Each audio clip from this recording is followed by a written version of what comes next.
रसोई में बैठकर चावल छांटती उर्मिला लगातार अपनी किस्मत को कोस रही थी। ना जाने कब मुझे इस गृहस्थी से छुटकारा मिलेगा। सोचा था चार चार बेटे हैं, उनका ब्याह करूंगी तो बहुओं के हाथ का बना खाऊंगी।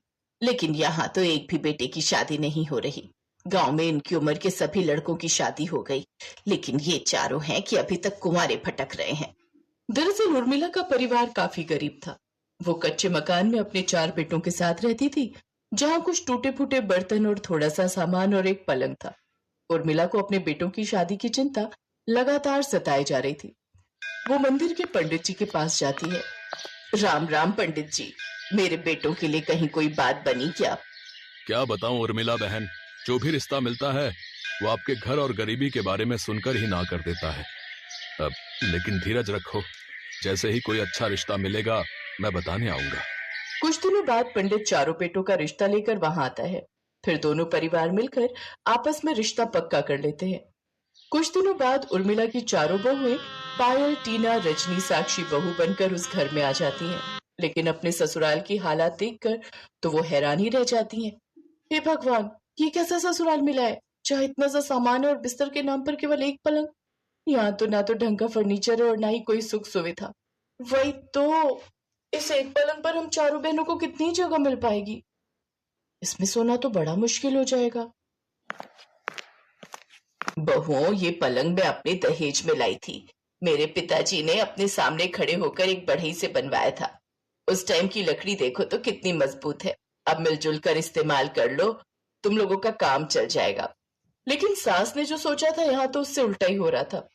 सास की बात को दरकिनार करते हुए पायल झट से पलंग पर अपना तकिया रख देती है और रौब जमाते हुए कहती है, चलो चलो, अब तुम तीनों जल्दी से कोना पकड़ लो, क्योंकि पलंग तो मेरा है। आ हा हा हा, तू जैसे कि कोई बड़ी प्रधानमंत्री है। पायल की बच्ची, जो तुझे पलंग पर सोना है, तू फैल कर उस पूरे पलंग पर सोएगी और हम नीचे जमीन पर। चल चल, मुझे भी इस पलंग में जगह दे। अच्छा, तुम दोनों आराम से पसर जाओगी इस पलंग पर, और हम दोनों का क्या? हम किस खेत की मूली हैं? हमें भी इसी पलंग पर जगह दो। फिर जैसे तैसे लड़ झगड़ कर चारों बहुएं पलंग पर फेविकोल की तरह चिपक कर सो जाती हैं। अरे ओ रजनी, मेरे अंदर घुसने का इरादा है क्या? सुहागरात पति के साथ मनाई जाती है, देवरानी जेठानी के साथ नहीं, समझी? चल उधर खिसक, दूर हो थोड़ा। बिल्कुल भी हवा नहीं आ रही। तो मैं क्या करूं, नीचे गिर जाऊं क्या? देख नहीं रही यहाँ बिल्कुल भी जगह नहीं है। इसी तरह वो चारों लड़ते झगड़ते रात काट देती हैं, जबकि उसकी सास और चारों बेटे जमीन पर सो रहे होते हैं। लेकिन उनके शोरगुल से उन्हें भी ठीक से नींद नहीं आती।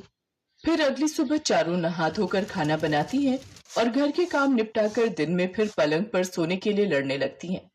ये देखो इस मोटी रजनी को, कैसे पसर कर सो गई पलंग पर। चलो उधर रो, मुझे भी लेटने दो। मोटी किसको बोली तू? अब तो मैं बिल्कुल नहीं हिलूंगी, समझी? उनकी बुड़बुड़ाहट सुनकर उनकी सास वहां पर आ जाती है और उनसे बोलती है, ओफो, क्या है ये सब? कल से इस पलंग के लिए तुम चारों ने हल्ला मचा कर रखा है। अरे इतनी सारी जगह है, नीचे चटाई बिछाकर कुछ बहुएं उस पर सो जाओ। अरे अब थोड़ा तो समझौता करना सीखो, ब्याह हो गया है अब तुम्हारा। हम क्यों सोए माँ जी, हम तो इस पलंग पर ही सोएंगे। ओफो, जैसे ये पलंग नहीं हो गया, जी का जंजाल हो गया। चारों बहुओं में से कोई भी समझौता करने को तैयार नहीं थी और उस एक पलंग के लिए वो सभी लड़ती रहती थी। मगर बेटे के पास इतने पैसे नहीं थे कि उनके लिए नया पलंग लाते। माँ, हम चारों भाई जो भी कमा रहे थे उससे बड़ी मुश्किल से हमारा खाने का गुजारा हो रहा है। अब हम इनके लिए नया पलंग कैसे लाएं? मैं समझती हूँ बेटा, लेकिन ये बहुएं हैं कि मेरी बात सुनने को तैयार ही नहीं है। रोज रोज पलंग को लेकर कलेश करती रहती हैं। माँ, मैं तो इन कलेशों से तंग आ चुका हूँ। चैन से नींद भी नहीं ले सकते इस घर में। अब हर वक्त अशांति रहती है यहाँ। अब तो हमें कुछ करना होगा माँ। इनके झगड़े से हम सब दुखी हो गए। आखिर ऐसा कब तक चलेगा? ऐसे कुछ महीने और बीत जाते हैं। वो चारों जैसे तैसे उस पलंग पर थोड़ी थोड़ी जगह में सोने के लिए तैयार थी, लेकिन जमीन पर सोने के लिए कोई भी नहीं। कुछ दिनों बाद सर्दियों का मौसम शुरू होने लगा। बूढ़ी उर्मिला अभी भी जमीन पर ही सोती थी, जिस कारण उसे ठंड लगने लगती है और वो कांपते हुए अपनी बहुओं से कहती है, बहुओं, मुझे बहुत ठंड लग रही है। क्या तुम मुझे पलंग पर थोड़ी जगह दे सकती हो? जगह है ही कहाँ माँ जी, हम खुद तो बड़ी मुश्किल से सो रही हैं, आपको कहाँ घुसाए यहाँ? हाँ माँ जी, और आपको जमीन पर सोने की आदत है, आप तो जमीन पर ही सो जाइए। अब माँ जी, हमें बहुत तेज नींद आ रही है, अब हमें चैन से सोने दो और खुद भी जाकर जमीन पर सो जाओ। चारों बहुएं उसे पलंग पर सोने से मना कर देती हैं। अपनी माँ की बिगड़ती हालत देख उसके बेटों को उसकी चिंता सताती है। अगले दिन तक उसकी हालत थोड़ी और खराब होने लगती है। उधर चारों बहुएं आपस में खुसुर फुसुर करती हैं। जब हमारे पतियों की इतनी हैसियत नहीं कि एक पलंग ले आए, तो फिर हम क्यों उस बुढ़िया को इस पर सोने दें? इन माँ बेटों को तो आदत हो गई है जमीन पर सोने की, तो अब सोते रहे। मुझे तो लगता है माँ जी ये सब ड्रामे कर रही है पलंग पर सोने के लिए। लेकिन अब उर्मिला की तबीयत और ज्यादा बिगड़ने लगी। उसका शरीर बुखार से तपने लगा। भैया, हमें जल्दी से माँ को डॉक्टर के पास ले जाना होगा। अगर इन चारों की वजह से मेरी माँ को कुछ हुआ ना, तो मुझसे बुरा कोई नहीं होगा।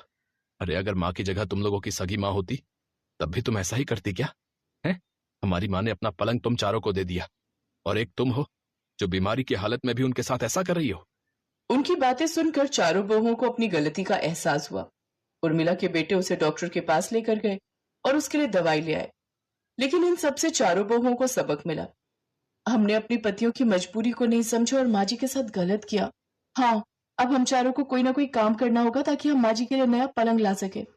अब चारों बहुएं मिलकर लोगों के घरों में काम करने लगी और थोड़े पैसे जोड़कर अपनी सास के लिए एक नया पलंग लेकर आती हैं। माँ जी, ये पलंग आपके लिए। आपने हमारे आते ही हमें अपना पलंग दे दिया और हमसे कभी कोई शिकायत नहीं की। ये देख अब उर्मिला बहुत खुश हुई। सच में बहुओं, तुम चारों ने तो मेरा दिल जीत लिया। तुमने जो किया वो मैं कभी नहीं भूलूंगी। अपनी पत्नियों की मेहनत देख अब उन चारों भाइयों में भी हिम्मत आ गई। भाइयों, जो काम हम नहीं कर पाए, हमारी बीवियों ने कर दिखाया। इन्होंने हमारी माँ के बारे में इतना सोचा, तो अब हमें भी इनके बारे में कुछ अच्छा सोचना चाहिए। आप ठीक कहते हो भैया, हमें भी अपने थोड़े बचाए हुए पैसों से नया पलंग लाना चाहिए। जगह की कमी तो है नहीं अपने घर में। बिल्कुल ठीक कहा भाई। अब चारों भाई भी मिलकर एक पलंग ले आए। अब घर में 3 पलंग हो गए, जिससे अब सब आराम से उस पर सो सकते थे। अब किसी को भी ठंड में जमीन पर नहीं सोना पड़ता, जिससे ना तो वो बीमार होते और ना ही उन्हें ठंड लगती। अब उनके बीच के सारे कलेश भी खत्म हो गए और अब वो सभी खुशी खुशी आराम से पलंग पर सोते। और चारों बेटे और बहुओं की कमाई से अब उनकी गरीबी भी धीरे धीरे दूर होने लगी।